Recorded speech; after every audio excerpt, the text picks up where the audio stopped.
ရှင်ကြီးဆိုတဲ့ကောင်ဘယ်ရောက်နေဘုရားဥရှင်ကြီးမတင်ဘူးလားတင်းသားနဲ့မုံတိုင်းကဘာလို့ဝင်လာလဲအေယာပရိယကောင်နေသွားမေးစမ်းဥရှင်ကြီးပွဲများမလုပ်ဘူးလားလို့ဟင်ရှင်ဥပကုတ်ပွဲရောဥပကုတ်ဆိုတဲ့ကောင်ဘယ်ရောက်နေဒီမှာအကုန်ဒုက္ခရောက်ပြီသူတို့နှစ်တိုင်းတင်လာတာဘိုးစဉ်ပေါင်းဆက်အကုန်တင်လာတာဘယ်ရောက်နေသလဲရှင်းလားအဲ့ဒါတဲ့ပြောရင်ဥရှင်ကြီးလည်းတဲအိုးမယ်ဥပကုတ်ကမရှိဘူးငကိုကလေးမရှိတာစိတ်ကူးရင်ဇလန်းရှင်းတယ်နော်ရှင်ဥပကုတ်ဆိုတာသူတို့ကယဟန္တာလို့ပြောတယ်ယဟန္တာဆိုတဲ့အမျိုးဟာမိမိမူလသက်တမ်းထက်လွန်ပြီးနေလေမရှိဘူးတခါဝိနည်းတော်ကိုအသက်နဲ့မြထိမ့်သိမ်းသွားပြီဖြစ်တဲ့အတွက်မွန်လွဲမှဆွမ်းစားတဲ့အလုပ်မျိုးလဲမလုပ်ရှင်းလားဒီနှစ်ချက်ကြည့်လိုက်တာနဲ့ပြီးတယ်သာသနာစောင့်နေတာလည်းပြောသေးတယ်ဗုဒ္ဓဘာသာဝင်တွေဒုက္ခရောက်နေတာဒင်းကကြီးပြတ်သားကနေထွက်မလာနိုင်ဘူးရှင်းတယ်နော်တကယ်စောင့်ရတာသာသနာဘယ်သူစောင့်တန်ခါဆိုတာလဲတန်ခါအမှန်ကစောင့်တာအမှားမစောင့်နိုင်ဘူးခုတန်ခါဘက်ကလည်းပြည့်နေတယ်ပါတယ်တန်ခါဘက်ကလည်းဆရာဘက်ကလည်းပြည့်တယ်တက္ကါဘက်ကလည်းဘယ်နာကောင်းလို့တန်ခါဘက်ကကြည့်တော့လဲဘေရင်ဘုံကြီးခြေဘုံကြီးဓာတ်ဘုံကြီးနတ်ဘုံကြီးဆေးဘုံကြီးရှင်းနော်ဒါသာသနာဘာဖြစ်နေလဲအဲ့ဒီအလုပ်တွေနဲ့ဘုန်းကြီးနဲ့ဆိုင်သလားတန်ခါနဲ့ဆိုင်သလားတန်ခါအလုပ်ကအခုလိုတရားဟောမယ်တရားပို့ချမယ်တရားကျင့်မယ်နှစ်ခုပဲရှိတယ်ရှင်းသလားစာပေသင်အားပို့ချခြင်းတရားဟောပြောပို့ချခြင်းဆိုတဲ့ပရိယတ္တိဂန္ဓဒုရနဲ့မိမိကိုယ်တိုင်တရားကျင့်ကြံအားထုတ်ခြင်းဝိပဿနာဒုရဒီနှစ်ဖြာပဲရှိတယ်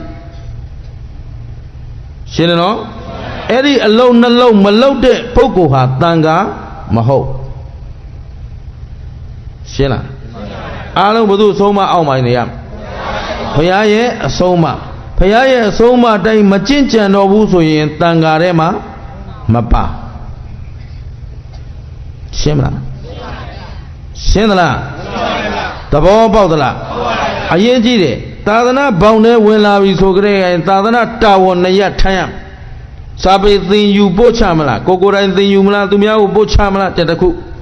ဒါမှမဟုတ်သင်ယူပို့ချသင်ယူပြီးသားတရားတွေကိုမပို့ချတတ်ရင်ကိုယ်တိုင်ကျင့်ကြံမလားဒီနှလုံးလုံးမှတန်ခါမှာလည်းဂိုင်းလည်းမရှိဘူးကဏလည်းမရှိဘူးဒါမို့လာမေးတယ်ရှင်ဘုရားဘယ်ဂိုင်းလဲငါဂိုင်းမဟုတ်ဘူးပင်စီလို့ဂိုင်းဆိုကြိုးကြမှာပေါ့ဗျာရှင်းလားဂိုင်းကဏမရှိသောကြောင့်တန်ခါတမဂောဟိတန်ဂောတမကစီလုံးချင်းညီညွတ်ခြင်းနဲ့အတူဘုရားကြီးဆုံးမအောက်မှာတသွေးတဲ့တသားတဲ့တယောင်နဲ့အကျင့်တစ်ခုတည်းနဲ့ယက်တီနေလို့ဘာခေါ်လဲတန်ခါဂိုင်းခွဲလိုက်ရင်တန်ခါမဟုတ်တော့ဒေဝရဘာလို့မြေမြူသွားလဲဂိုင်းခွဲလို့မြေမြူတာရှင်းလားတန်ခါဂိုင်းခွဲလို့ဒေဝရမြေမြူတယ်အဲ့တော့ဒုသာသနာမှာဂိုင်းဆိုတာမရှိဘူးဘယ်သူအဆုံးမတိုင်းနေရကျင့်သလားအေးအဲ့ဒီမှာသာသနာလည်းဆရာဘက်ကလည်းအပြက်ပြက်အယွင်းယွင်းတန်ခါဆိုတာသာသနာရဲ့ရှေ့ဆောင်လောကရဲ့ရှေ့ဆောင်တို့ဘုရားရှင်ကိုယ်တော်မြတ်ကြီးသည်လောကဝိဒုလို့ခေါ်တယ်ဗါလဲလေလောက၃ပါးရဲ့ဆရာဟုတ်ပြီနော်အဲ့ဒီဆရာရဲ့တပည့်တွေဟာလည်းလောကရဲ့ဘာဖြစ်ရရှေ့ဆောင်ဖြစ်ရအဲ့ဒီရှေ့ဆောင်ကိုယ်တိုင်ချဲထိုးနေတယ်ဆိုရင်တော့အဲ့ကြောင်သွားကိုမသွားနဲ့ရှင်းလားဘုန်းကြီးကြောင့်သွားချဲသွားရောင်းတဲ့လူလဲသာသနာပြုလားသာသနာဖြက်လားခါတဲ့ကာပြစ်ခဲ့မှဖြစ်ရှင်းတယ်နော်ဘုန်းကြီးကြောင့်ချဲသွားရောင်းတဲ့လူဟာသာသနာဖြက်ဘေရင်သွားမေးတဲ့လူဘေရင်နဲ့သံဃာနဲ့လည်းမဆိုင်ရှင်းလားဘုရားကောင်းတာလုပ်ရင်ကောင်းကျိုးပေးမယ်မကောင်းတာလုပ်ရင်ကောင်းကျိုးမကောင်းကျိုးဟာဘယ်သူပေါ်မှာပဲမူတည်လဲအကြောင်းကောင်းမှအကြောင်းစင်ကြယ်မှ သူတစ်ပါးကောင်းအောင်လုပ်ပေးနိုင်သလားတို့ဘုရားဖန်ဆင်းရှင်လားကဲတင်ရှင်လားဘာလဲလမ်းပြသူပြောအဆုံးမပေးပြီးဘာလို့တော့လမ်းပြရှင်းသလားသူ့သားရာဟုလာတောင်မင်းရောနိဗ္ဗာန်ယူပေးနိုင်သလားနိဗ္ဗာန်ရောက်စေသတည်းရသောရရလေးသင်ချေနဲ့ကဘာသသိမ့်သူ့အတွက်ပါရမီဖြည့်ကျင့်လာတာရောင်းစားလဲခါရတယ်ဟင်သူမယားဖြစ်ကနေသူမယားပေးပြလဲလိုက်သွားတာသူအသက်နဲ့လဲပြီးဘုရားလောင်းကိုကယ်တင်ခဲ့ရတဲ့ဘဝပေါင်းများစွာရည်တောင်မရည်နိုင်ဘူးအဲ့တော့ဒီလောက်မင်းငါအတွက်နစ်နာခံလာတာငါဘုရားဖြစ်ပြီးရော့နိဗ္ဗာန်ယူတော့လို့ရသော်ရရနဲ့ရာဟုလာတောင်မရရင်ခင်ဗျားတို့ကျွတ်တို့အဝေးကြီးရှင်းသလားဒါဖြင့်ဘုရားမှမတတ်နိုင်ရင်ဘယ်အကောင်တတ်နိုင်လဲဘိုးဘိုးအောင်ဘုံမင်းကောင်အဲ့ဒီကောင်တွေလည်းတည်အောင်မှာရှင်းလားသူ့ထက်သာသနာဖြတ်တာတော့မရှိတော့ရှင်းသလားနောက်ဘုရားတည်မယ်ကြောင်းဆောက်မယ်ဆိုကြည့်လို့ဘုရားနဲ့မလျော်ကန်တာတွေလက်ခံမထားနဲ့ဘုရားထက်တကိုးကြီးတာဘယ်ကောင်ရှိလဲဟမ်ဘုရားထက်စွမ်းတဲ့လူဘယ်သူရှိလဲအဲ့ဒါဘုရားတည်မလို့တဲ့အဲ့ဒါမှဟင်္ဒရာမှာကြုံခဲ့တယ်ဘုရားပွဲလုံးမလို့တဲ့အရင်ဆုံးနတ်ကနာပေးရတယ်ဟမ်ဒါဖြင့်ဘုရားထက်ဘယ်သူကစွမ်းတယ်ဟမ်နတ်ကပိုစွမ်းသလိုဖြစ်နေတယ်ဘုရားပွဲကိုနတ်နောက်ရှက်မှာဆိုလို့တဲ့နတ်ကနာပေးရတယ်ဆိုဘာမဟုတ်ဂောဘကနဲ့နတ်ကတော်နဲ့ပေါင်းကြံတာပဲဖြစ်ရနတ်ကတော်များသိရင်လဲဂောဘ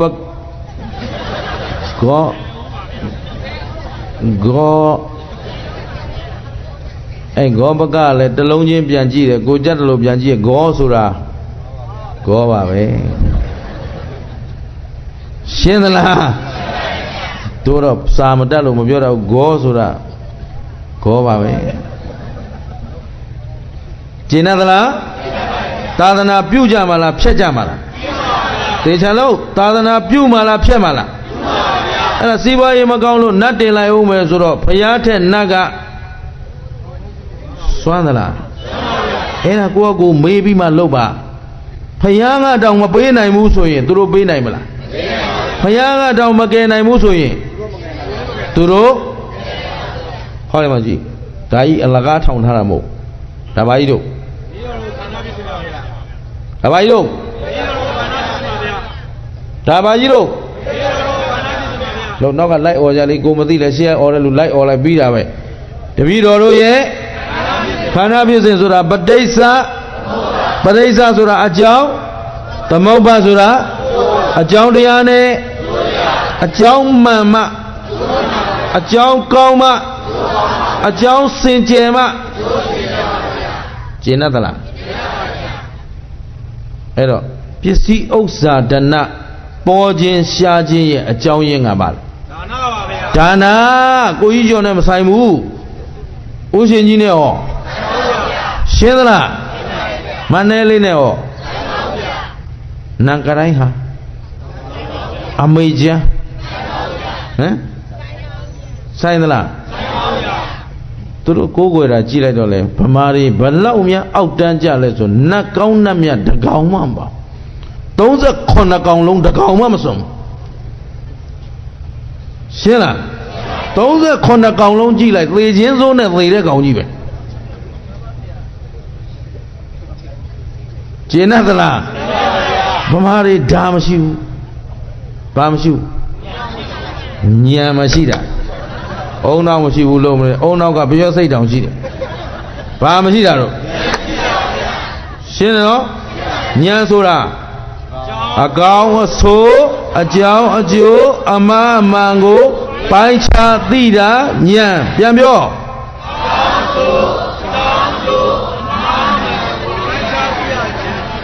ရှင်းတယ်နော်ဒါဖြင့်ဖရာကိုဘာလို့ကြောက်ရလဲ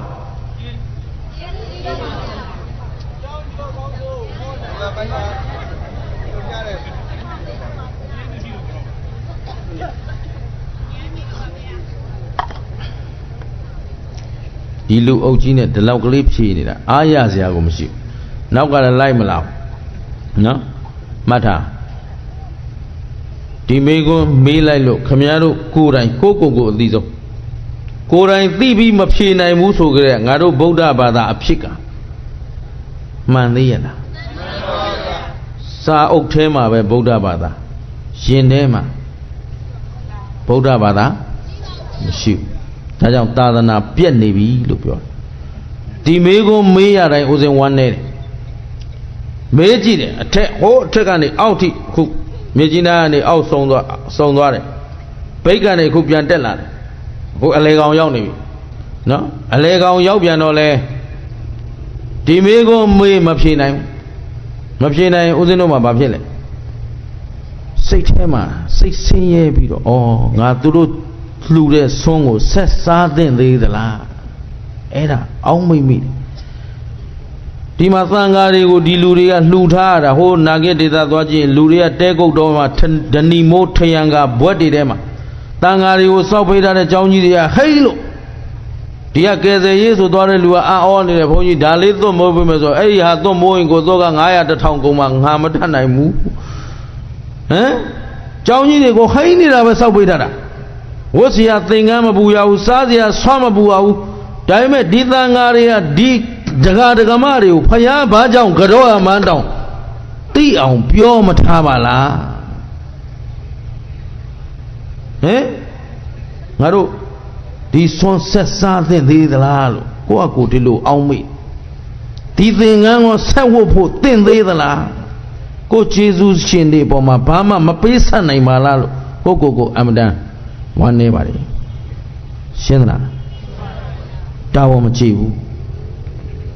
အဲ့တော့ခေအဆက်ဆက်ကချွတ်ယွင်းလာတဲ့အချက်လားငါတို့ခေကြမှာညံ့လာတော့မပြောတော့ဘူးပြက်နေတာတော့သိကြပြီရှင်းသလားအလုံးမှတ်ထားနောက်ကိုသားစင်မြေးဆက်ဥသုမင်္ဂလာဒီမေးခွန်းကိုအဖေကိုမေးဘူးတဲ့ခမဲတော်ကြီးကျုပ်တို့ကဖယားကိုဘာလို့ကြောရတာလဲလို့ဆိုတော့ခမဲတော်ကြီးကဖြေပါတယ်ဖယားမို့လို့ပေါ့ကွာရှင်းတယ်နော်အေးဖယားမို့လို့ဆိုကျုပ်ကခရစ်ယာန်ဖယား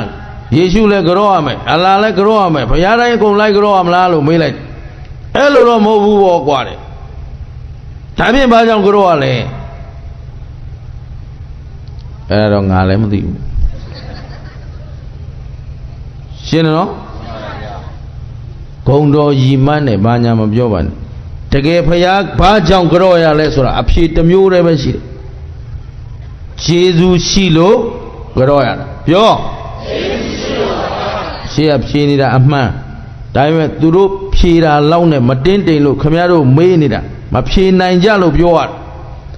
ရှက်เสียမကောင်းဘူးလားအမတန်ရှက်เสียမကောင်းဘူးလားရှက်เสียလည်းကောင်းသလိုကြောက်เสียလည်းကောင်းနေပြီဘာသာကွယ်တော့မယ်ဖျားပြောင်းနေပြီခင်ဗျားတို့ရှင်းလားစေတီကြီးပဲရှိတယ်ဖျားမရှိဘူးဟင်ဖျားဆိုတာဘယ်ထဲမှာရှိရမှာဘယ်ထဲမှာရှိရပါလဲရှင်းသလားဒါမို့လို့ဖျားကိုစင်တုကွယ်တယ်တဲ့ကျေးဇူးရှင်လေဒီဆရာတော်ဘုရားကြီးပြောသွားဖျားကိုဖျားတို့ဘယ်နောက်လိုက်နေတာစင်းလုံးနောက်လိုက်နေတာဟိုနားကဖျားကြောက်ညီနောင်နားကဖျားကြောက်မောင်နှမနားကဖျားဟင်ဟိုသဲပြူကျွန်းကဖျားကုန်းပေါ်ကရေထဲကဖျားရေလေကဖျားပေါ်တော်မူဖျားရှုပ်ရှုပ်ကိုခတ်နေဗမာပြည်လိုက်ကြည့်လိုက်ဖျားတွေကိုစုံနေတာဒါပေမဲ့သူတို့ရင်ထဲမှာမပြောက်နေကျင်းတတ်လားအဲ့တော့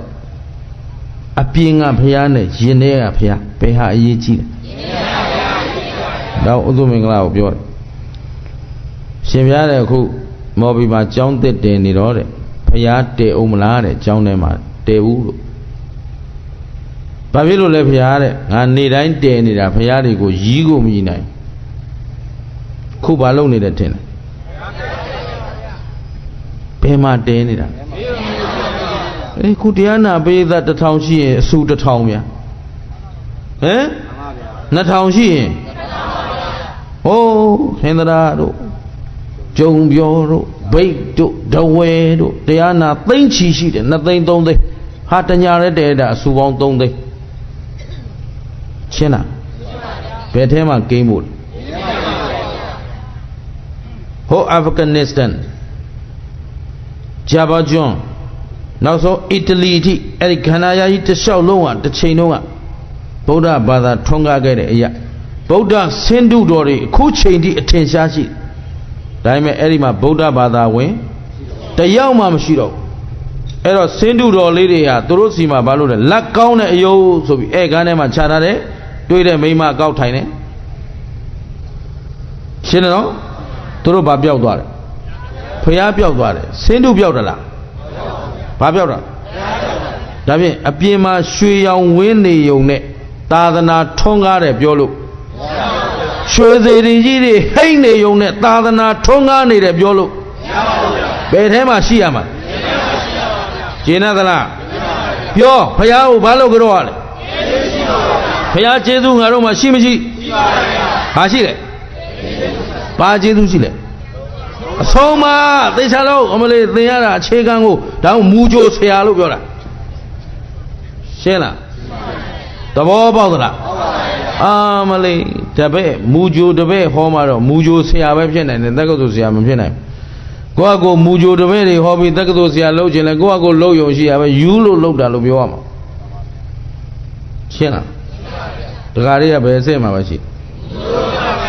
ဘုရားဘာကြောင့်ကြောမှတော့မသိတဲ့ဟာတွေမူကြိုတောင်မှ entrance မအောင်သေးဘူးရှင်းလားဒါပြန်ပြောဘုရားကိုဘာကြောင့်ကြောရလဲโอเคဘုရားကျေးဇူးတို့မှာပါရှိတယ်အဆုံးမတွေရတဲ့အတွက်ဘာတွေကျေးဇူးများသလဲမေးရင်အကောင်အဆိုးပိုင်းခြားသိရတယ်ဒီထက်တန်ဖိုးရှိတာတော့မရှိတော့လူဖြစ်ခိုက်မှာလူဘဝရဲ့အနှစ်သာရတစ်အကောင်ဆိုးသိရမယ်။ဘာသိရမလဲ။အကောင်ဆိုးဆိုတာကုသိုလ်ဆိုတာဘာလဲ။လောဘဒေါသမောဟမပါတဲ့အလုပ်ဟာသေချာလို့ကုသိုလ်ဆိုတာကောင်းမှုဆိုပြီးရောင်ဝါးလုပ်ခဲ့လို့ပျောက်တော့မယ်သာသနာရှင်းလားသဘောပေါက်သလားမလေးကုသိုလ်ဆိုတာဘာလဲလောဘဒေါသမောဟမပါတဲ့အလုပ်ဟာအကုသိုလ်ဆိုတာလောဘဒေါသမောဟပါတဲ့အလုပ်ဟာနေ့စဉ်ကာယကံဝစီကံမနောကံကံမနှပါလဲကျင်းတယ်နော်အဲ့ဒီသုံးပါးမှာလောဘဒေါသမောဟပါရင်မပါရင်မသိရဘူးလားဘယ်သူပြောလို့ကျေးဇူးရှိမရှိတစ်ချိန်လုံးကတသံတရားလုံးသိခဲ့သလားကြည့်လေဒီမှာမသိတာကအဲ့ဒီကစတာရှင်းလားမသိတဲ့အဝိဇ္ဇာဆိုတာဘာမသိတာလဲမေးရင်အကောင်အဆိုးအကြောင်းအကျိုးအမှန်အမှန်ပိုင်းခြားမသိဘူးအကောင်မှလည်းမသိဘူးအမှားမှလည်းမသိဘူးအေးဒါတချို့ကပြောသေးတာအဝိဇ္ဇာဆိုတာကောင်းတာမသိဘူးတဲ့မကောင်းတာတော့သိတယ်ဒီလိုမဟုတ်ဘူးမကောင်းတာသိရင်ကောင်းတာလည်းသိပြီးသားဟမ်ဒီမှာလေလက်ကလေးနှစ်ချောင်းထောင်ပြမှတ်မိမှာပေါ့ဟမ်လက်ကလေးနှစ်ချောင်းဒါဘာနဲ့ပါလဲလက်ညှိုးနဲ့လက်ကလေးတွေ့လားဘယ်ကောင်တိုးနေလို့ဒါပြန်လက်ကလေးကတိုးသားရှိလားပြောလို့မရတော့ဒါပြန်လက်ညှိုးဘာကြောင့်တိုးရတယ်လက်ကလေးဘာကြောင့်ရှင်ရတယ်ဒါပြန်အတူသိရင်အရှည်သိရင်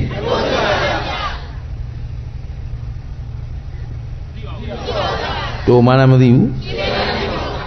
မာမှလည်းမသိဘူးအမှားသိရင်အမှန်သိရင်လဲဘာမှကိုမသိခဲ့တာရှင်းသလားအဲ့တော့အကောင်ဆိုလည်းမသိဘူးအကြောင်းကျိုးမသိတာတော့အခုလဲခင်ဗျားတို့သတိထားစီးပွားဖြစ်ဖို့နတ်တင်မယ်အယောင်းဝယ်ကောင်းဖို့နတ်တင်မယ်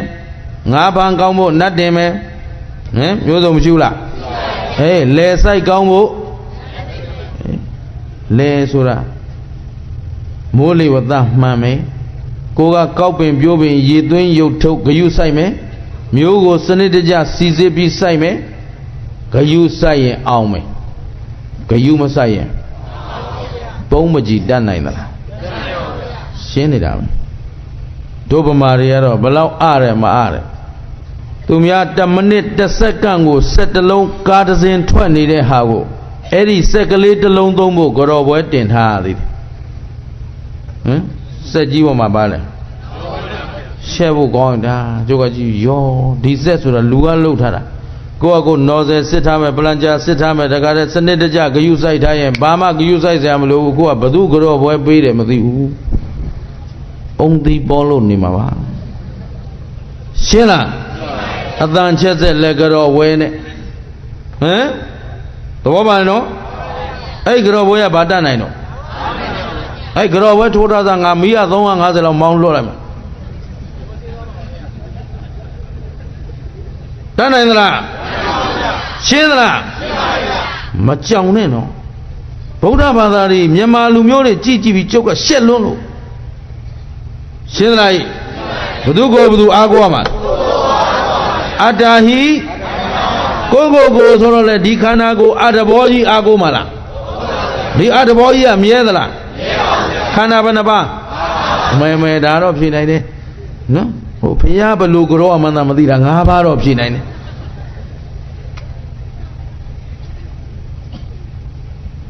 Dikanagoyi Agoluro, Yamala Kanagoyi Miedala Mamiela. And I don't boom on booming on de Ome Lupiola. To a Mamiera who a mielo be a the duet, Mare. A shin duet, the Eddie Margaret was the old one that the Javi done it. Mamiera who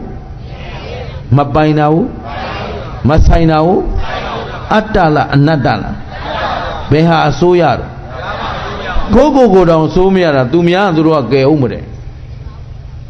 Kenai. Do I do down again? I know the old dog. Shena. The Boba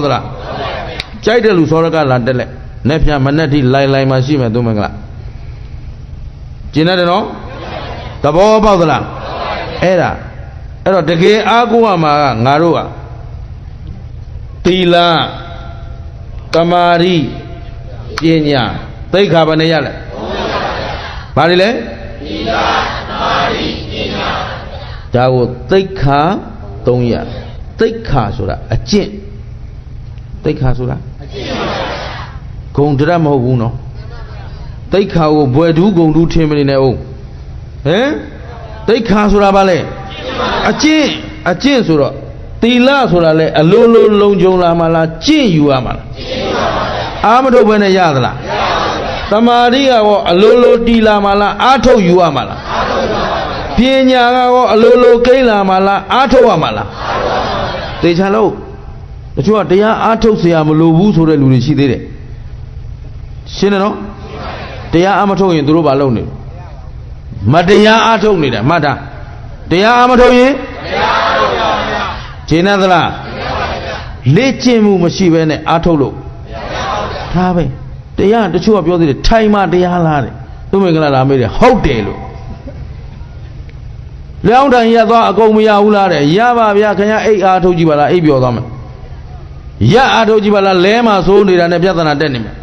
Shao Ye Ato Jibala, Jaine Jama, Lema, Sura, and a whole ye like the Yaina, Mayabu, a yen training, say a woman. Shena. Nugget Jedecom, Soragala Dele. Father Tiana Pathelai, Nenema, Bombay Kano Pido. Shena. Pama Gogo Ramalochi, Dumia Lote Lugo, Soraga like there be Pesime Luemiani. The Yasura Malovene, the La Masao Taimene, Tilo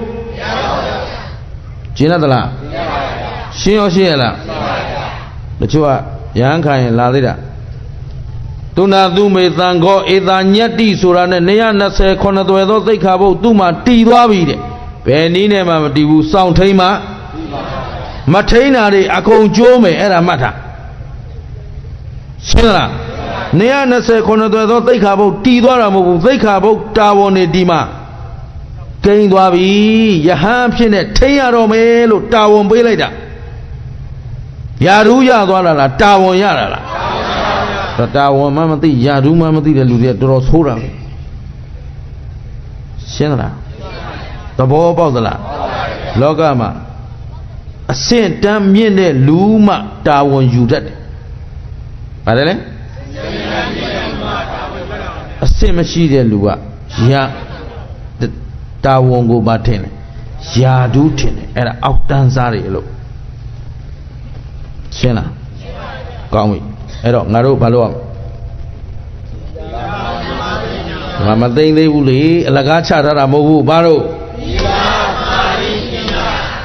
သီလစောင့်ထိန်ခြင်းဟုတ်ပြီနော်သီလဆိုတာတမာရီဆိုတာတည်ကြည်ခြင်းဖြောင့်မတ်ခြင်းတမာရီကပညာက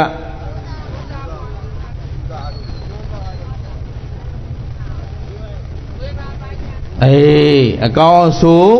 အကြောင်းကျိုးအမှားအမှန်ကိုဝေဖန်ပိုင်းခြားနိုင်ပညာဆိုတာအသုံးချဖို့ပညာဆိုတာခုကလေးတွေအတန်းကြောင်းတက်နေတာဘာလို့ဖို့လို့အဲ့ဒီပညာတက်လာရင်ဘာလို့ဖို့လို့ဒီနေ့တန်ဃာတော်ရှင်သူမြတ်တွေစာဝါတွေလိုက်နေကြတာငယ်တန်းကြီးတန်းအလတ်တန်းသူတို့ခေါ်ပြောတာပါဘုရားလက်ထက်မှာမရှိပါဘူးလားဒီဟမ်ရှင်းတယ်နော်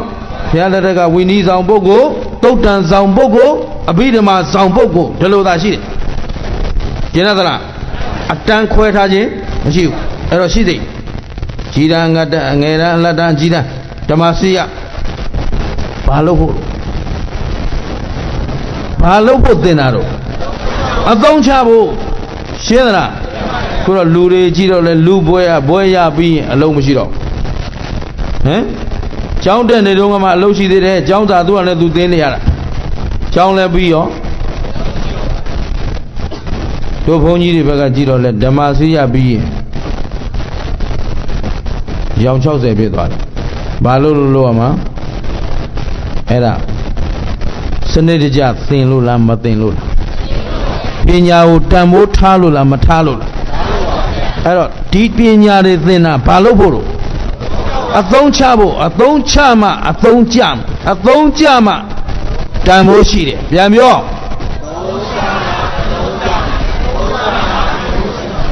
အဲ့တော့ကိုလူတဲ့တန်းတဲ့ဟာလဲအသုံးကျအောင်လှူမှအသုံးကျတာလှူမှတန်ဖိုးရှင်းလားတန်ဃာတော်ရှင်သူမြတ်တွေနေတဲ့ကြောင်းပရိယတ္တိပရိပတ်တိရှိဘူးလားပရိယတ္တိကျောင်းသားကြီးတွေပရိပတ်တိကျောင်းသားကြီးတွေဒါတွေကိုဆောက်လုပ်လူတန်းမှကုသိုလ်ရမယ်လူပြီးတော့လည်းပြစ်ထားမှလားစောင့်ရှောက်မှာကျောင်းတကာလားကျောင်းတခါဩအေးကြည်လို့ဟမ်အိုးချင်းအိုးဆွေးချင်းဆွေးပြစ်ထားလိုက်ဆိုတော့ကိုတော်တွေကျောင်းပေါ်ပြုတ်ကြပြီအကုန်သေးကုန်မယ်ရှင်းသလားဒါဖြင့်ပြုပြင်သင့်တာကျင့်သလားချဲဖုံကြီးသွားလူလာတဲ့ကျောင်းကသာသနာနဲ့လားမှမသက်ဆိုင်သာသနာလုပ်ပါသလားပရိယတ်ပါသလားအဲ့တော့ကျောင်းဆောက်ခြင်းနဲ့ဆိုမေးလိုက်ရှင်ပြပရိယတ်လားပရိပတ်လားပရိယတ်အတွက်သုံးမယ်ဆိုဆောက်မယ်ပရိပတ်အတွက်သုံးမယ်ဆိုဆောက်မယ်ဒီလုံးမလုံးရင်ဆောက်เสียရှင်းလားသာသနာအသုံးဆောင်ပစ္စည်းဆွမ်းသင်္ကန်းကြောင်းစေပြန်ပြောဒီပစ္စည်းလေးပါထောက်ပံ့တာဟာသာသနာအလုပ်ကိုအားထုတ်ဖို့ကျင့်သလားအဲ့တော့သွန်းကိုစားထားပြီးသာသနာတာဝန်မကျေဘူးဆိုရင်လေသွန်းအတွက်နဲ့စားတဲ့လူတွေတဲဟုတ်သွားမယ်ပါလေဘယ်လိုလူသွားမလဲပြောလေသိကြအောင်ပြောတဲဟုတ်ကရမ်းပြောလို့မရတဲဟုတ်မှလည်းသစ္စာရှိတယ်နော်အကုန်ခေါ်မှာမဟုတ်ဘူးမစားတယ်လို့မခေါ်ဘူးရှင်းလားစားတယ်လူဒီနေ့ဝတ်ထားတဲ့သင်္ကန်းဒါကိုတန်ဃာတွေဘလောက်ကြောင်းအကြီးကြီးမှနေရလို့ဒါငါကြောင်းကြီးထဲမနေနဲ့ကိုယ်ပိုင်ကြောင်းလားသူများလူထားတာလား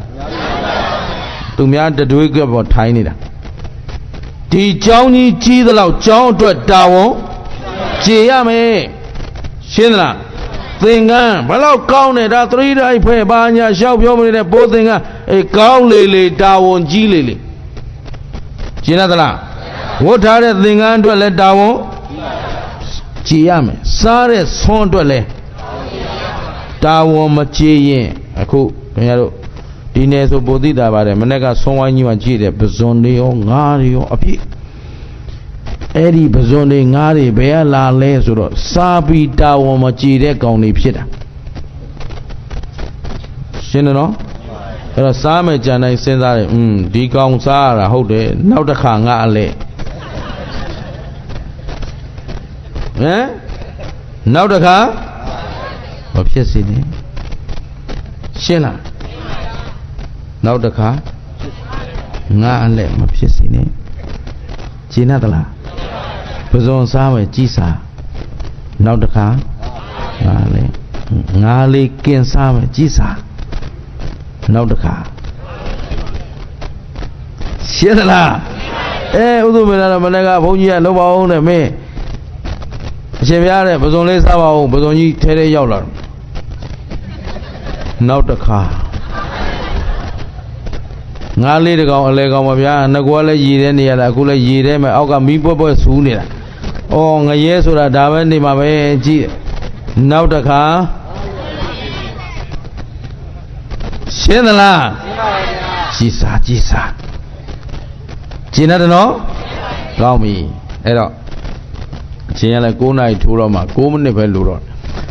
တရားအခုထိမစားရသေးဘူးနော်အဲ့တော့ဘုရားကိုဘာကြောင့်ကြောတယ်လဲခြေစူးရှင်မို့လို့ကြောတာခြေစူးရှိလို့ကြောတာဘုရားကိုဘယ်လိုကြောမလဲ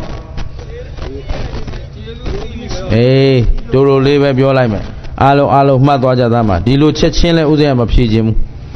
ဘာလို့လဲဆိုတော့ချက်ချင်းဖြေလိုက်ရင်အလေးမထားလွန်းလို့အဲ့တော့ဘုရားကိုဘာကြောင့်ကြောရသလဲလို့မေးရင်ခြေစူးရှိလို့ကြောရဘုရားကိုဘယ်လိုကြောမလဲဆိုရင်အဖြေကရှင်းရှင်းလေးပဲခြေစူးသိပြီးမှကြောရမယ်ပြန်ပြောငါတို့မှာခြေစူးရှင်ဘယ်နှယောက်ရှိလဲ9 ယောက်ဘုရားတရားသံဃာမိဘဆရာဟုတ်ပြီနော်အဲ့တော့ဘုရားကြောတိုင်းမိဘဆရာထဲကြောတဲ့မကြောတဲ့ဒါလေးလည်းမှတ်ထားအောင်တရက်သေးမို့လို့အချိန်နဲ့နေလို့ပြောရတာဘုရားတချို့ကယရဏ3 ပါးဆိုဒါပဲကြောတယ်မိဘဆရာဖြုတ်ထားခဲ့မိဘဆရာထဲကြောလိုက်ရင်ငရဲကြီးမလားအကုသိုလ်ဖြစ်သွားမလားအကုသိုလ်ဖြစ်မဲ့လူများပြောတဲ့လူရှိလားမရှိရင်ထဲမကြောတာနဲ့ထဲကြောတာဘယ်ဟာပိုကောင်းလို့နောက်ကျေးဇူးသိအောင်ပြောဦးမယ်ဒီနေ့ဖယားနဲ့တွေ့ရတာဘယ်သူကြောင့်မိဘကြောင့်တရားနဲ့တွေ့တာဟောသံဃာနဲ့တွေ့တာဟောဒါဖြင့်မိဘဆရာမှာတို့ကျေးဇူးရှိမရှိ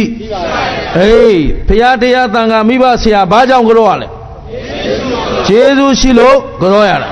ဘယ်လိုကြောမလဲကျေးဇူးသိပြီးမှရှင်းသလားဖယားကျေးဇူးကိုကိုယ်တိုင်သိရှိခံစားပြီးမှကြောမယ်အဲ့တော့တူတူလေးပြောမယ်ဥဒုမင်္ဂလာကြောခဲ့ပုံလေးကျုပ်လည်းကြောတတ်တာမကြသေးဘူးပန်တိုင်းဝန်ခိုင်းယဟန်ဖြစ်တာ14 ဝါရှိပြီလွန်ခဲ့တဲ့နှစ်ကမှကြောဘူးတာဟုတ်ပလားဥဒုမင်္ဂလာ14 ဝါခတ်တီပဲတရားတွေလည်းဟောနေတာဖယားကြောတတ်တာမကြသေးဘူးရှင်းတယ်နော်အဲ့ဒါတရက်မှာသူမင်္ဂလာဒေါသသိကြည့်တယ်ဒါလည်းတနိုင်ငံလုံးလှည့်ကြွားထားတာဘာလို့လဲဆိုတော့ကိုများရှက်သွားအောင်လို့တချို့ကဒါမို့ထေရုပတ္တိအကျဉ်းလေးတဲ့ထေရုပတ္တိအကျဉ်းရေးရင်ကွာသင်္ကန်းမဝတ်ခင်ကအယက်သမားအမေကကြောင်းပို့တယ်ကြောင်းရောက်လာတယ်အဲ့တော့ကြောင်းရောက်လာပြီးခတ္တိတီနဲ့တရားလိုက်ဟောတယ်ဘာမှမသိရှင်းတယ်နော်ပြီးတော့ဘာဖြစ်လို့ဒေါသသိကြည့်တယ်ဘာဖြစ်လဲဒေါသကြီးတယ်ဆိုတော့လောဘနည်းသလားဆိုတော့လဲမနေပါဘူးဓမ္မပူဇာနည်းနည်းလူလာနဲ့များလူလာသူမင်္ဂလာဘာကြိုက်မထင်တော်သိက္ခာကြားတဲ့ဟာတွေအဲ့ဒါအမှန်ပဲရှင်းတယ်နော်အဲ့တော့ဒီနေရာလဲသတိပေးရတဲ့ဟေးကောင်သူမင်္ဂလာဓမ္မပူဇာသွားမကြည့်နဲ့ဓမ္မပူဇာကြည့်ပြီးဟောနေရင်ကျုပ်လက်ကြတော်သွတ်တဲ့ဟာတွေနော်ဓမ္မပူဇာများကြည့်ပြီးဟောနေရင်ဓမ္မဂရိကဆိုပြီးချမ်းသာပေးမှာဟုတ်အဲ့ဒါသူမင်္ဂလာဒေါသသိတ်ကြီးတယ်မောဟဘောဆိုတော့မနှဲပါဘူးအိတ်လိုက်ရင်မထဘူး ရှင်းသလားအဲ့ဒါသူမင်္ဂလာရဲ့အကြောင်းတွေပဲဂုံပြုပြီးရေးခြင်းရေးပြီးတော့နော်ဓမ္မဂရိကဆရာတော်လောဘလည်းမနှဲပါဒေါသလည်းမလျှော့ပါမောဟလည်းအမလေးစံတော်ဝင်မဲ့နော်အဲ့တော့မှတ်တာအဲ့တော့ဒေါသသိကြီးတယ်တရက်မှာအလိုမကျဖြစ်တော့ဒေါသဖြစ်တယ်အဲ့ဒါငါနာတရားမကနဲ့ခါဒီနဲ့အမိန့်ထုတ်လိုက်ဘာလို့လဲဆိုတော့ကိုယ်ကြောင့်ကိုသိဒေါသဖြစ်နေရင်တစ်ခုခုကိုထုလိုက်ထောင်းလိုက်ထိုးလိုက်ကြိတ်လိုက်ရမှဂျေနတ်တာအဲ့ဒါမလုပ်သေးရင်ပြီးကုန်မပြီးဘူးမှန်ရင်လည်းထိုးခွဲလိုက်ရမှာဆိုတော့မလာကြနဲ့ပြောလိုက်အလိုက်သိတယ်မလာကြဘူးလာရင်နာမှာဟုတ်နော်အဲ့တော့ကိုယ့်အကိုဒေါသဖြေမယ်ဆိုပြီးတော့စဉ်းစားလေဒေါသဖြစ်လေစဉ်းစားလေဒေါသဖြစ်လေကဲမဖြစ်ပါဘူးလေအိတ်တော့မဆိုဂရင်မောအိတ်လိုက်တော့ဂရင်ကြီးပါတုံးနေတယ်စားတုံနေရင်တော့နှလုံးကလိတ်တက်လာတယ်အိုက်ဖိထားတယ်အောင့်နေပြီသေတော့မယ်ဟင်ဘာဖြစ်လဲဒီတိုင်းသာလိတ်တက်လာရင်သေတော့မှအောင့်နေပြီရင်မထဲမှာအဲ့တော့ဟာဒေါသတဲကြောက်စရာကောင်းပါလားအဲ့ကြမှာသေကနိကြမှာရှင်းတယ်နော်သေလူမျိုးမဖြစ်လာမှဟာဒေါသသေကြောက်စရာကောင်းပါလားဒါကြောင့်ဖခင်ကဒေါသအပြစ်ကိုဟောတာကိုဒေါသအပြစ်ဟောတော်မူသောဘုရားရှင်ကိုရောမြတ်ကြီးဟာရှိခိုးပါ၏ဒေါသကင်းအောင်ဟောတော်မူသောဘုရားရှင်ကိုရောမြတ်ကြီးဟာရှိခိုးပါ၏လို့နှလုံးသွင်းလိုက်တော့မှဒေါသပြည်သွားတယ်ဒေါသပြည်တော့ဘယ်လိုဖြစ်တော့ဒေါသဖြစ်နေတဲ့လူကပူလားအေးလားချမ်းသာသလားဆင်းရဲလားနုညံ့သလားခက်ထန်သလားအဲ့မှာစိတ်နှလုံးလေးနူးညံ့ပြီးအေးသွားဟာโอเคအဲ့တော့မှထားတယ်ပြီးတော့ကျေးဇူးကြည်လိုက်တဲ့ဘုရားဒေါသအပြစ်ကိုပြတော်မူသောဘုရားရှင်ကိုတော်မြတ်ကြီးအားရှိခိုးပါ၏တစ်ကြိမ်ဒေါသကင်းအောင်ဟောတော်မူသောဘုရားရှင်ကိုတော်မြတ်ကြီးအားရှိခိုးပါ၏နှစ်ကြိမ်ဟုတ်ပြီနော်ကိုယ်တိုင်ဒေါသအပြစ်ကိုသိလိုက်ရတော့ကိုတောင်တလောက်သိနေရင်ကိုယ့်ထက်သိတဲ့ဘုရားသည်ဒေါသကိုသူ့တဏ္ဍာမှာခြံထားပါဦးမလားလမ်းမြင်လာတဲ့ဘုရားကုံကိုအဲ့တော့မှဒေါသကင်းစင်တော်မူသောဘုရားရှင်ကိုတော်မြတ်ကြီးအားရှိခိုးပါ၏အရသာရှိတာအဲ့ဒီကျမှဘုရားကြောဘူးလားမကြသေးဘူးရှင်းလားဘုရားတို့အဲ့လိုကျေးဇူးသိပြီးဘယ်နှခါကြောဘူးလဲ60ကျော်80ကျော်ကြီးတွေမပါဘူးလားအဲ့လိုလေးကျေးဇူးသိပြီးတော့ဘာတို့ရှင်းလားဘုရားဘလို့ကြောမှတော့မသိဘူးဆိုဒါဗုဒ္ဓဘာသာဝင်လို့ပြောလို့ကျင်တ်သလားဒါဖြင့်တို့မှချွတ်ယွင်းနေပြီပျက်စီးနေပြီဆိုတာမသိကြဘူးလားဒါဖြင့်သာသနာလဲပြည့်နေတယ်ပြောသာသနာလဲလူမျိုးဒီတိုင်းပဲထားမလားမလုပ်နဲ့ရင်မနော်ကျင်တ်သလားကဲငါတို့ကိုးကွယ်နေတာဘုရားရဲ့ပါလဲအဆုံးမဘုရားဟာဝါရရှင်လားအဆုံးမရှင်လားအဲ့တော့ဝါရနောက်လိုက်ပါလားအဆုံးမနောက်လိုက်ပါလားဘုရားအဆုံးမထဲမှာတထေးအတွက်ဆုံးမဆင်းရဲသားအတွက်ဆုံးမဂုံရှိတဲ့လူအတွက်ဆုံးမဂုံမရှိတဲ့လူအတွက်ဆုံးမကျွန်အတွက်ဆုံးမရဲ့လို့ခွဲထားသလားတပြေးညီဆုံးမထားတာလားကောင်းတာလို့ရင်မကောင်းတာလို့ရင်ရှင်ဘုရင်ကြီးမကောင်းတာလို့လဲမကောင်းကြိုးပဲပေးမှာဆင်းရဲသားကကောင်းတာလို့ရင်ကောပဲလိုက်ခြင်းဒါဝါဒလားအမှန်တရားလားအဲ့ဒီမှာဝါဒအကြောင်းသိအောင်ပြောမယ်နော်တူတူလေးပဲအချိန်ရမရှိတော့အဲ့တော့ဘုရားရှိခိုးတော်မြတ်ကြီးရှိစဉ်သာဝတိပိဇေတွန်ကျောင်းတော်မှာသတင်းသုံးနေသောဝင်ဂီတဆိုတဲ့ပုံနာတစ်ယောက်ရှိတယ်ဘယ်သူလဲလဲအဲ့ဒီပုံနာကပေါ်တော့မဟုတ်ပရပိုက်မကမွေးတာသူ့အဖေဘက်ကဝါဒ900ကျွမ်းကျင်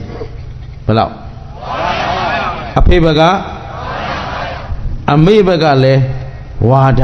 900ဆိုတော့သူကဝါဒ1000နိုင်နေတယ်ဘယ်လောက်အဲ့တုန်းကဝါဒရှင်တွေဟာအသီးသီးသူ့ဝါဒနဲ့ကိုယ်ဝါဒပြိုင်နေကြဘာလို့နေကြလဲဘာတွေပြိုင်နေသေချာလုံးတော့တို့ဖရာအဆုံးမမှာပြိုင်เสีย ပြိုင်ဘက်ကောရှိဘာဖြစ်လို့လဲဝါဒမဟုတ်လို့သိချပြောရှင်းသလားဘုရားအဆုံးအမမှာညင်းချက်ထုတ်เสียရှိတကယ်ဆိုရင်တရားဟောလဲဘယ်သူမဆိုလွတ်လွတ်လပ်လပ်ဟောပိုင်ခွင့်ရှိတယ်နာတဲ့လူကကိုယ့်အကိုဆင်ကျင်ပြီးနာဘုရားငါပြောတယ်ဆိုပြီးတော့တောင်းမယုံနဲ့ရှင်းလားသဘောပေါက်သလားရှင်းတယ်နော်လောကမှာမတတ်အပ်တဲ့ပညာမရှိဘူးအဲ့တော့အခုအားလုံးသိထားမှာငါတို့ကိုးကွယ်နေတဲ့ဘုရားသည်ဝါဒရှင်လားအဆုံးအမရှင်လားဒါဖြင့်ကဲတင်ရှင်လားလမ်းပြသူလားကိုလမ်းကိုလျှောက်ကိုသမိုင်းလျှောက်တဲ့လူရောက်ပဲဘာလဲလဲနိဗ္ဗာန်လမ်းကိုလျှောက်ရင်နတ်ပြည်လမ်းကိုလျှောက်ရင်ငရဲလမ်းကိုလျှောက်ရင်ဘယ်သူလျှောက်တဲ့ပေါ်မူတည်တာလဲဘယ်သူမပြုတ်ဘယ်သူကိုဘယ်သူအားကိုးရမှာလဲရှင်းသလားသူတကာကပို့မှာလားကိုလန်းကိုလျှောက်ရမှာလားကြိုက်တယ်လို့ရှင်းလားဖယားကဲမှာလားကိုကိုကဲရမှာဖယားကဲတာနဲ့ကိုယ့်အကူကဲရတာဘယ်ဟာကောင်းလဲရေးသားမခုနဲ့နော်30ပေးပြီး9000ရောက်ရကျင်တာဟာတရားသလားမတရားဘူးအဲ့ဒါအချောင်သမားရဲ့အကျင့်ဘာအကျင့်ဖြင်းသောညံ့သောနှုံသောပုဂ္ဂိုလ်များ၏အလုပ်ရှင်းလား9000ရခြင်း9000တန်တဲ့အလုပ်ကိုလုပ်ပါ9000တန်တဲ့အလုပ်ကိုလုပ်ပြီးမှ9000မပေးရင်တော့တွယ်ထလိုက်သူဝင်ကတော့လာကြောလို့တော့မရဘူးဒါလုပ်ထားရင်ဒါပေးမပေးရင်မင်းနဲ့ငါနဲ့တွေ့တယ်မလုပ်ဖဲနဲ့လည်းဘာမှလာမပေးနဲ့ဘာတစ်ခုမှမလုပ်ချင်ဘူးရှင်းလားရှင်းသလားကောင်းပြီအဲ့ဒါကြည့်ဝါဒရှင်ဝါဒဘလောက်ပိုင်အဲ့တထောင်ပြင်သူကဒိတာပါမောက္ခဆရာကြီးထံမှာထာရသ18ရက်တည်းတင်းဒီထဲမှာသူထူးခြားတာလေးတစ်ခုသင်လာတယ်မန္တန်အတ္တဘာတတ်အဲ့ဒီမန္တန်ကဘာလဲဆိုတော့လူသေးပြီးသားပုဂ္ဂိုလ်ရဲ့အယိုးခေါင်းကိုမန္တန်ရွတ်ပြီးခေါင်းခောက်လိုက်ရင်သူကဒီလူသေးဒီသေးတဲ့ပုဂ္ဂိုလ်ဘယ်ဘုံရောက်နေတယ်လို့သူကပြောနိုင်တယ်ရှင်းပြီနော်သဘောပေါက်ကြသလားဒါပြင်သူ့မှာအဲ့ဒီပညာရောမရှိဘူးလားပညာပြင်သူ့မှာဝါဒဘယ်လောက်ရှိလဲ1000ဆိုတော့သူ့ကိုယ်သူတိတ်ပြီးတော့အထင်ကြီးတယ်အဲ့ဒါတခုလည်းဒါကြိုပြောထားအောင်ခုသူတော်ကောင်းတို့ဦးဇင်းတို့ဘာသိပြီလဲဘာမှမသိသေးဘူးသိအောင်ကြိုးစားနေဥဒုမင်္ဂလာလဲသင်ရဲနဲ့ပို့ချရင်းနဲ့သင်နေရတာပြည့်စုံလို့တော့ဟုတ်ဒါမှမလို့ရောက်ရမှာပြောရတယ်တပည့်တော်ဤမာယွင်ချွတ်ချော်အတိန်ဆောင်များရှိရင်အချိန်မရွေးသတိပေးကြပါဗျာဝေဖန်ကြပါဗျာရှင်းသလားအဝေဖန်ခံနိုင်မှတိုးတက်ဟုတ်ပြီနော်ကိုယ့်အပြစ်ကိုမြင်သလားသူများပြောမှသိတာကိုတော့လူစွမ်းကောင်းပဲရှင်းသလားအဲ့တော့ဘု သူ့ဝေဖန်ခိုင်းရမယ်သူများဝေဖန်ခိုင်းရမယ်ဝေဖန်ပေးတဲ့လူကကျေးဇူးရှင်အပြစ်များများပြောလေကျေးဇူးကြီးလေရှင်းလားငါကုံကိုတိပြီးတက်ပြီးပြည့်စုံပြီးလို့ယူဆတဲ့နေ့ဟာကြာဆုံးတဲ့နေ့ပဲရှင်းသလားသဘောပေါက်သလားခုဝင်ဂီတဖြစ်နေတာအဲ့ဒါသူ့ကိုယ်သူမာနတွေတဲနေတယ်အဲ့ဒီချိန်မှာသူ့ပညာကိုပြတော့ဘေးကစီးပွားရေးသမားတွေနဲ့တွားတွေ့တယ်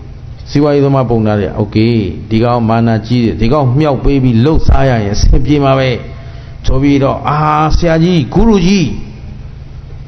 ဆရာကြီးရဲ့သိတော်တာကျွန်တော်တို့ဒါလေးအဲ့ဒါတခြားရွာကိုသွားပြီးတော့ဟိုမှာဒုက္ခရောက်နေတဲ့လူတွေရှိတယ်သူတို့အမျိုးတွေဘယ်မှာဘယ်ရောက်နေမှမသိဘူးသိချင်နေကြတာအဲ့ဒါဆရာကြီးပြရဆမ်းပါဆရာကြီးအကုန်သိတာသိတာပေါ့ဆိုတော့ရွာစဉ်လှည့်ပြီးတော့အဲ့ဒီလူသေးဟောစာဘာဟောစာ တကယ်တော့ तू ကရှေ့ကပြောရတာနောက်ကဝိုက်တဲ့ကောင်ကဝိုက်သွားတာကျင်တတ်လားပုံသားတွေကလှုပ်စားတယ်အဲ့တော့ခေါင်းခေါက်လိုက်ဒီပုဂ္ဂိုလ်ကငရဲသွားပြီဒီခေါင်းခေါက်လိုက်ဒီပုဂ္ဂိုလ်ကပိဋကဖြစ်နေတယ်ခေါင်းခေါက်လိုက်ဒီကောင်ကနတ်ပြည်မှာဘယ်ဘုံမှာတာဝရိန္ဒယာမှာတုတ်တိတနေမနတတိပြောနိုင်တယ်အဲ့တော့အဲ့ဒါလှဲ့ရင်းနဲ့ဒါကဝင်ဂီတကရာဇကြိုကဖျားကဘယ်မှာနေလဲဆိုတော့သာဝတိမှာနေကောသလတိုင်းထဲမှာဘယ်မှာနေလဲသာဝတိဇေတဝန်ကျောင်းတော်မှာနေတော့အဲ့ဒါလှဲ့လာရင်းနဲ့သူတို့ဒီလိုပေါ့လေဝင်ဂီတမြောက်ပေးပြီးတော့နယ်လှဲ့ပြီးတော့သူတို့အဲ့လိုဟောလာခဲ့တာဇေတဝန်ကျောင်းသားရောက်လာတယ်ဘယ်ရောက်လာလဲအဲ့တော့ကျောင်းသားမှာသူတို့ခိတ္တဇရဲချနေတော့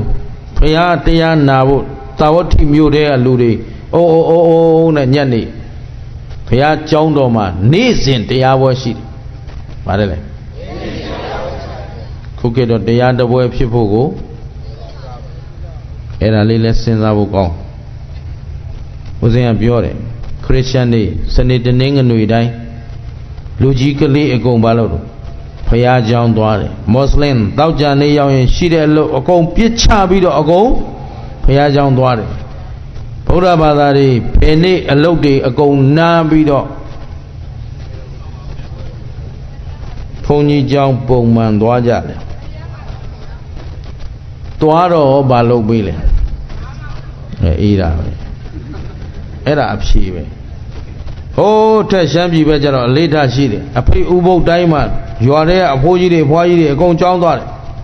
ဒါကျောင်းမှာသီလပေးမဲ့ပုဂ္ဂိုလ်ကိုမရှိဘူးအဲ့တော့သီလပေးပြန်တော့ပေးပြီးပြီတဏီကိုဥပုပ်ဆောင်ပြီးသူတို့မှာတရားဟောမဲ့လို့မရှိဘာမရှိတော့ဘာလို့အောင်လို့ဆိုတိမ်ဘေးပတ်ပတ်လဲသွားပြီးပတိလေးတွေစိတ်နေကြတယ်ခွက်ကလေးကနှစ်ခွက်ဒီဘက်မှာပေါက်ပေါက်ပွင့်နေထဲထားတယ်အဲ့တော့ပတိတစ်ပတ်ပြီးလိုက်ပေါက်ပေါက်တစ်ပွင့်ဟိုဘက်ရွှေ့လိုက်နော်တဏီကိုအလုံးလုံးနေရတယ်အဲ့တော့အဖွားဘာလုံးနေတာဆိုပတိစိတ်နေတာတဲ့ဒီနေ့ဘာနေ့လို့ဆိုဥပုံနေ့လေကိုတော့တဲ့ဥပုံနေ့ဆိုကြောင်းလာတယ်တဲ့သီလယူပြီးပြီလားဆိုဘယ်သူပေးလို့တော့နဲ့ကိုသိဏလာယူရတာโอเคသိဏယူပြီးတော့အခုတနေ့ကုန်ပါတော့တနေ့ကုန်ငါတို့ပရိစိတ်ပြန်မဲတဲ့ဟာတရားသွားဟောခိုင်းမလားဆိုဘယ်သူဟောဘူးတဲ့အဲ့တော့ဘုန်းကြီးတွေဘက်ကလည်းပြက်နေပြီလို့တောင်းပြောတာရှင်းလားဒါတော့သံဃာတော်ရှင်သူများတွေလည်းရောက်တဲ့ရာတောင်းပါနဲ့ရှင်ဗျာရွာထဲကလူငယ်တွေကိုဥပုံတွေကြောင်းရောက်အောင်ခေါ်ပါကျောင်းသားရှင်ဝေယဝဇ္ဇလုပ်ပြီးရင်ဩဝါဒတစ်ခုပေးပါဆိုတော့ငါမဟောတတ်ဘူးတဲ့မဟောတတ်ရင်စာအုပ်ကြီးဖတ်ပြလိုက်ဗျာလို့ဓမ္မပဒတွေရှိပါတယ်ဘာတွေရှိလဲဓမ္မပဒပိုက်ရေဘလောက်ကနေဘလောက်ဟေးဖရာပြောတာမှနားထောင်ကြဆိုတပိုက်နားထောင်ပြန်တော့တို့ခရစ်ယာန်ကျောင်းဒီလိုလုပ်တာပဲခန်းကြီးဘလောက်ခန်းငယ်ဘလောက်ပိုက်ရေဘလောက်ကစာကျောင်းရေဘလောက်မှဘုရားသခင်ကဘာပြောထားတယ်အာမင်โอเคပြီရှင်းလားတို့ဗုဒ္ဓဘာသာတွေမှာ missionary method တော်တော်ချွတ်ယွင်းနေတယ်အားလုံးက very lazy club ဖြစ်တယ်နော်ခုတော့ပသိမ်မှာ emperor ရှိတယ်ခုတော့လောလောဆယ် lazy club ဟမ် lazy club ဆိုသိပ်ပြင်းတဲ့လူတွေပဲဘုန်းကြီးကလည်းဘုန်းကြီးပြင်းတိတ်စင်ပြုတ်တယ်နဲ့မနေ့ပြန်မှာပါမပူပါနဲ့ဟမ်ယဟန်ကသူ့ဂုံဘုံနဲ့သူစာပီးအိတ်နေဘိခဝေသေရင်ဘယ်နတ်ပြည်မှာမတက်ဘူးတဲအိုးထွက်သွားမှာရှင်းလားပက်လက်ဆိုမှတော့ပိဋ္ဌာသေးတာခမညာကျင်းသလားဂိုင်းရှိစီဟုတ်ပါဘုရားကျောင်းတော်ကိုညနေတိုင်းတရားပွဲသွားတော့တရားနာပိဋကတ်တွေလာတော့သူတို့ပြောဟာမင်းတို့ဘယ်သွားမလို့ဘုရားစီသွားမလို့ဟာမင်းတို့ဘုရားဘာစွမ်းလို့လဲဒီမှာငါတို့ဆရာကြီးရှိတယ်ဂုရုကြီးသူကလူသေးအလောင်းတွေလူသေးအယိုးတွေကိုအယိုးကောင်းခောက်ပြီးအကုန်ပြောနိုင်တဲ့ဆိုတော့ဘုရားရဲ့တပည့်တွေကဒါတွေတုံလုံးမလားဘုရားတပည့်အစ်စ်ဆိုဒီပေါ်မှာတမိုးထားမလားဟာမင်းတို့လူပြောနေတာမဟုတ်တို့ဘုရားကအစအဆုံးအကုန်သိတယ်တဲ့ဘုရားတဲ့သိတဲ့လူလောကမှာ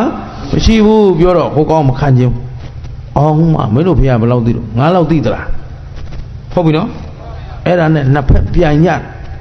ပြိုင်တော့ဘုရားတပည့်တွေကလည်းအရှုံးမပေးဘူးဟာ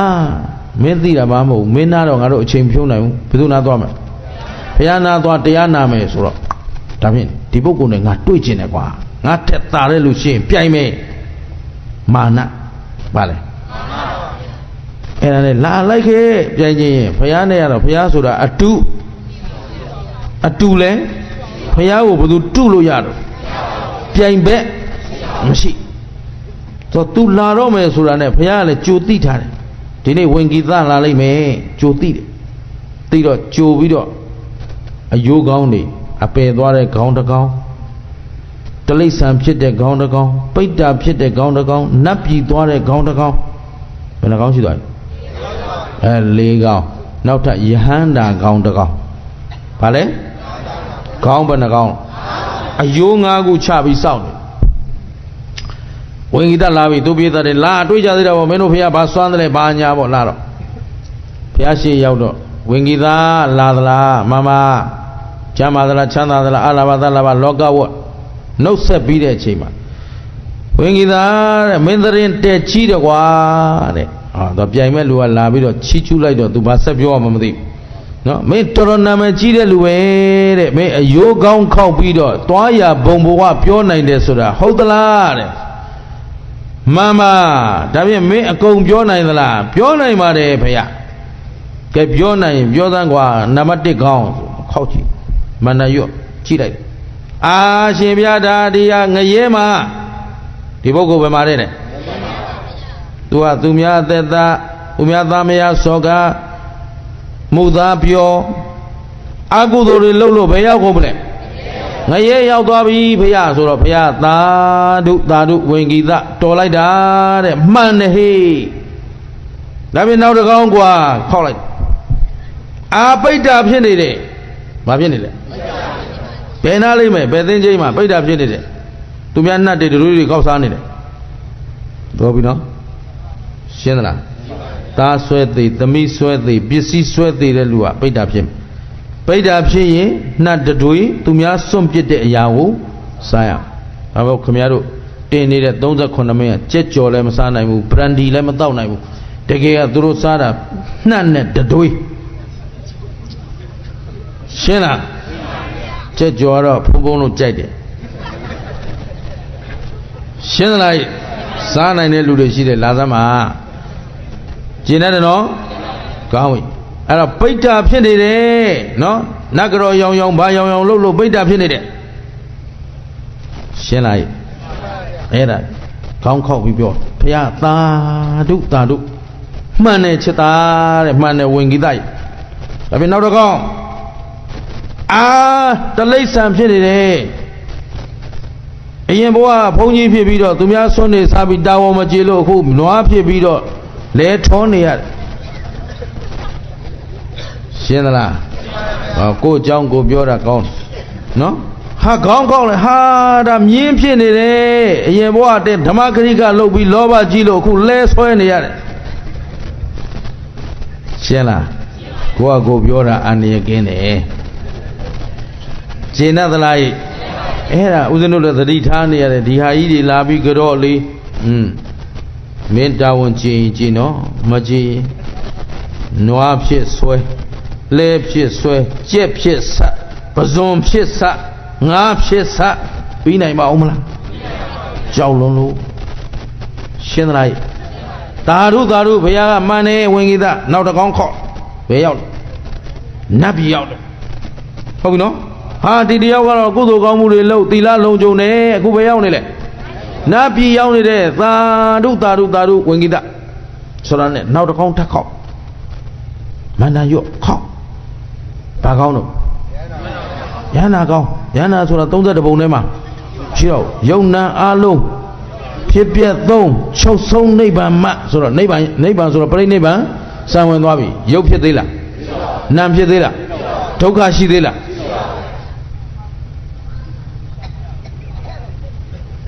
message ရောက်မလားနော် www.newyork.com အမေရိကန်သွားကြည့်မရှိဘူးအဲ့ဒါနဲ့ www.afghanistan.com မရှိဘူးဘင်္ဂလားဒေ့ရှ်ပြောက်သွားပြီရှင်းတော့ရှာဘယ်မှာမှရှာလို့မရဘူးအဝီစီ .com မှလည်းမရှိဘူးနတ်ပြည် .com မှလည်းဗြဟ္မပြည် .com မှလည်းဘယ်မှာရှာမရတော့ဝင်ဂီတဘယ်လိုလုပ်မင်းတွေ့သလားတဲ့ I don't see I can see မမြင်နိုင်တော့ဘူးမင်းရှုံးပေးပလားတဲ့ပေးပါပြီဒါဖြင့်ရှင်ကြီးကောရမသိတာဟာသိတာဗောငါသိတယ် ဒါပေမဲ့အဲ့ဒါသိအောင်ဘယ်လိုလုပ်ရမလဲငါစီမှာမန္တန်သင်မရမယ်မန္တန်ကြိုက်တဲ့လူဆိုမန္တန်နဲ့ဆွဲတာပေါ့ဟုတ်ပြီနော်သင်မလားဆိုသင်မယ်ဒီတိုင်းတော့သင်လို့မရဘူးသင်္ကန်းဝတ်ရမယ်ဘာလို့ရမလဲဝတ်ရမယ်ဆိုတော့ခေါင်းချွေးတွေပြန်လှဲပြီးတော့ငါထက်တော်တဲ့လူတွေ့ပြီအဲ့တော့ငါသူ့စီမှာသင်ပြီးသွားရင်လောကမှာငါထက်တတ်တဲ့လူမရှိတော့ဒီရှင်ကြီးကောရမငါထက်ဒီကာထာတော်တယ်ငါကဝါရ1000မှာကျွမ်းတယ်ရှင်ကြီးကောရမဒါတွေမပိုင်ဘူးအဲ့တော့ငါချပြောင်းနေငါ့ကိုခဏစောင့်တရက်နေ့ရက်စောင့် excuse me ဟမ်တော့ဘာနော်ငါဒီတင်တန်းတက်လိုက်အောင်မယ်ဆိုပြီးရှင်ပြဝတ်မယ်ဗျโอเคဝတ်ကရုံးတော့ပါညာတော့ငါဝတ်တင်ပေးတယ်32ကောတတာငါတင်ပေးတယ်သပင်မွေးချင်းခြေသက်လက်သက်အရည်တူအရည်ပါအရည်ကြောက်အဆုပ်နှလုံးကြောက်ကအသေးအညို့ပေါ့လေထဲထဲမှာရှိတဲ့သွေးပြည်တလိပ်မရှိဘူးလားအဲ့ဒါတွေကိုမင်းဒါရွတ်ဆိုတော့ဒါမန္တန်လားအေးအဲ့ဒီမန္တန်ရွတ်ရင်အကုန်သိမှာသိတယ်ချာဆိုပထမတစ်ရက်ရွတ်တယ်ဆိုတာဘာလုပ်နေတာလဲဆိုပွားများဘာလုပ်နေအောင်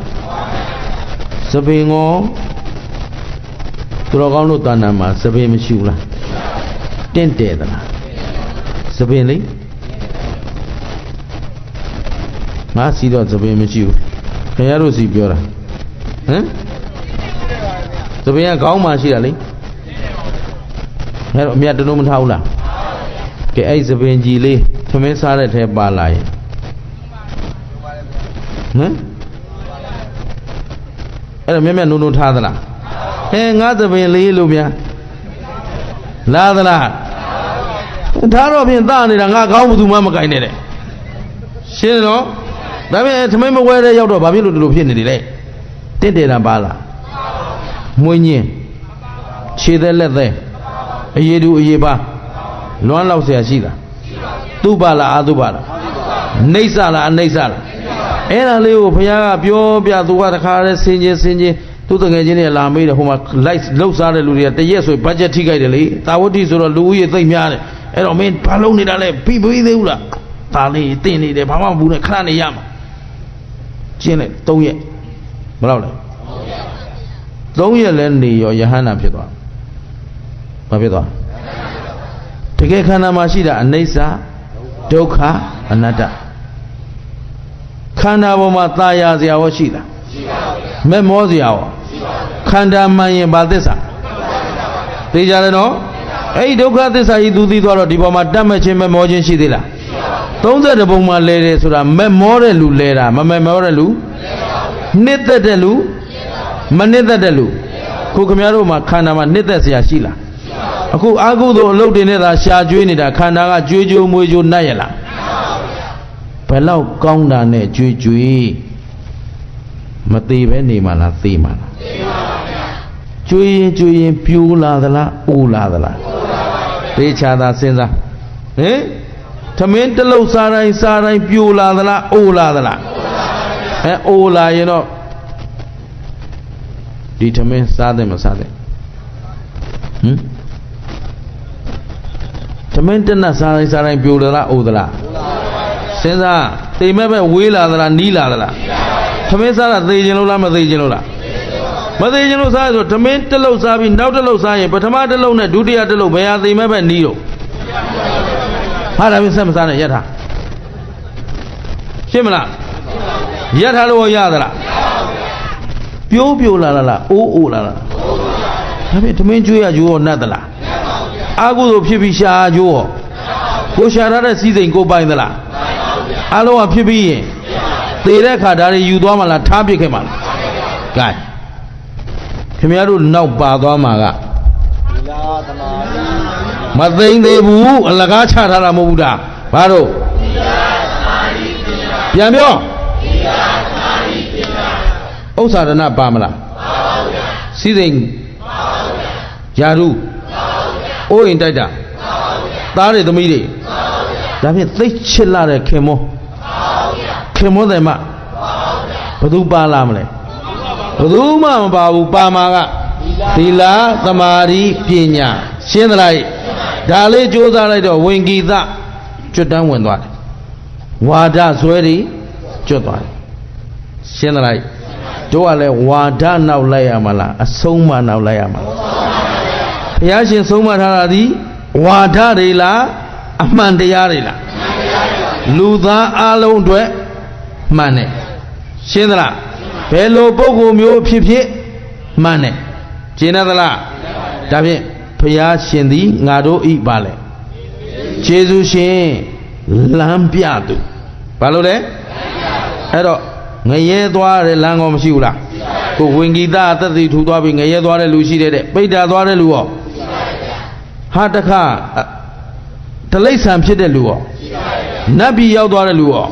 ဗြဟ္မပြည်ရောက်သွားတဲ့လူရောဟာနိဗ္ဗာန်ရောက်သွားတဲ့ပုဂ္ဂိုလ်ရောဘယ်ဒါဖြင့်ဘယ်သွားကြမလဲဘယ်သွားကြမလဲနိဗ္ဗာန်ဆိုဟင်္ဒရဟိုဘက်ကနိဗ္ဗာန်ပြောတာလားဟမ်ရှင်းသလားနိဗ္ဗာန်ဆိုတာဘာမရှိမှလဲခန္ဓာမရှိမှဘာမရှိမှခန္ဓာမရှိဖို့ဆိုရင်လောဘဒေါသမောဟကင်းမှပဲရောက်မှလဲရှင်းသလားကိုပြန်ပိုင်ရလားလောကမှာမြဲတာဘာရှိလဲဒါဖြင့်ဘာအားကိုးမလဲကိုအားကိုးမယ်ကိုဆိုတော့ခန္ဓာအတဘောကြီးလားဉာဏ်လားအဲ့ဉာဏ်ရအောင်ဘာတွေအားထုတ်ရမလဲသီလသမာဓိပညာသိက္ခာဘယ်နဲ့ရလဲ300ဖြည့်ကျင့်ပြီးမှဘယ်ရောက်အောင်သွားမှာနိဗ္ဗာန်ဆိုတာအလိုလိုရောက်မှာလားအားထုတ်မှရောက်မှာလားရှင်းသလားဒါဖြင့်တရားရှိဘုသူအဆုံးမနဲ့နေမယ်ကဲဒါဖြင့်ဒီနေ့ဏီကုန်းချော့အောင်ဘုရားကိုဘာလို့ကြောရလဲဟုတ်ပြီဘယ်လိုကြောမလဲကျေးဇူးသိပြီးမှကြောမယ်ဒီမှာကြည့်ဝင်ဂီတယဟန္တာလည်းဖြစ်သွားရောဘုရားထံကြာနာသွားပြီးတယ်ရှင်ဘုရားတဲ့တပည့်တော်သိတတ်ထားတဲ့ပညာတွေပေါ်မှာတစ်ချိန်ကအလွန်မာနကြီးခဲ့ပါတယ်ယနေ့ရှင်ဘုရားသင်လိုက်လို့တတ်အပ်တဲ့ပညာကတော့ဖြင့်တပည့်တော်တတ်ထားတဲ့အတတ်ပညာတွေဟာအရှင်ဘုရားပေးတဲ့အသိရဲ့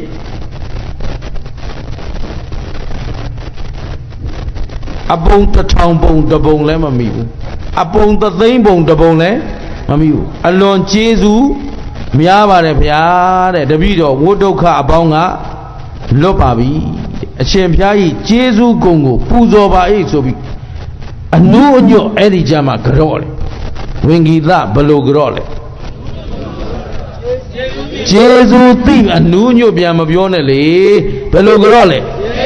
ကျေးဇူးသိပြီးမှလိုက်လဲကြော့တဲ့အချိန်ဘုရားကလည်းဝင်ဂီတကိုဘွဲတစ်ခုပြန်ပေးတယ်လျင်မြန်စွာအတတ်ပညာကိုသင်ယူတတ်တဲ့နေရာမှာဤတဲ့ရှင်းသလားအဲ့တော့ဝင်ဂီတသည်ဘယ်သူကျေးဇူးသိသွားလဲငကောကတော့သူ့ကိုယ်သူမာနမကြည့်ဘူးလားသူ့ဝါဒအပေါ်မှာသူအထင်မကြည့်ဘူးလား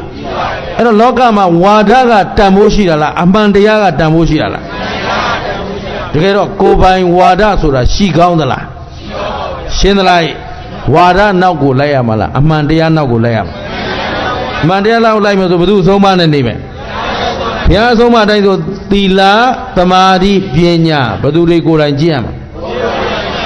ကျင့်ရတယ်နော်အဲ့တော့ဒီနေ့ပြည့်နေတဲ့သာသနာကြီးကိုပြင်သင့်မပြင်သင့်ဟုတ်ပြီပြည့်နေတဲ့လူမျိုးကိုကယ်သင့်မကယ်သင့်ဘာနဲ့ကယ်သီလသမာဓိပညာဘယ်သူကိုဘယ်သူတာဝန်ယူမလဲရှင်းသလားသာသနာတရားလုံးလိုက်ပြင်နေရမှာလားကိုပြင်ရမှာလားဘာတွေပြင်မလဲသီလသမာဓိပညာဒီသိက္ခာကျင့်ရင်ဘယ်သူစကားနားထောင်တာအဲဒီတော့မှဗုဒ္ဓဘာသာအစစ်ကျင့်ရတယ်နော်ဒါဖြင့်ခင်ဗျားတို့ဝါဒနောက်လိုက်မလားအဆုံးမနောက်လိုက်မလားငါတို့အတွက်ကျေးဇူးရှိတာပါလေအဆုံးမကျေးဇူးရှိတာဘုရားကလည်းဘာလို့ကျေးဇူးရှိလဲအဆုံးမပေးလို့တရားကရောသံဃာကရောမိဘကရောဆရာသမားရောကျင့်ရပြီနော်ဒါဖြင့်တို့တန်ဖိုးထားရမှာအဆုံးမရှင်းသလားအဆုံးမတိုင်းဆိုဘယ်သူကိုဘယ်သူပြင်မလဲကိုပြင်မယ်ဆိုကြည့်တော့ခန္ဓာဘယ်နှပါးမြဲသလားမမြဲဘူးလားဖြစ်ပြီးတော့ဒုက္ခလားဒုက္ခလားဘာသစ္စာသိတဲ့ဉာဏ်ကမဂ္ဂသစ္စာလားဒီဘက်ကလောဘဒေါသမောဟမာနတွေလာအောင်မလားသေတာကနောင်ခန္ဓာမလာတာကသစ္စာဘယ်နှချက်ကအေးကဲတော့သစ္စာလေးချက်တစ်ပြိုင်တည်းကြိုက်မှသာလျင်တန်တရားဝတ်တွင်းကလွတ်ကင်းနိုင်မှာဖြစ်တဲ့အတွက်မမေ့မလျော့မပေါ့စားသောတတိမလျှော့သောဇွဲလုံးလာလက်ကင်ထားပြီးတော့ သာသနာကိုကောင်းစွာထိမ့်သိမ်းစောင့်ရှောက်ကြပါစို့လို့တိုက်တွန်းရင်းနဲ့အချိန်လဲတော်တော်ပိုသွားပြီမို့လို့တော်ကြစို့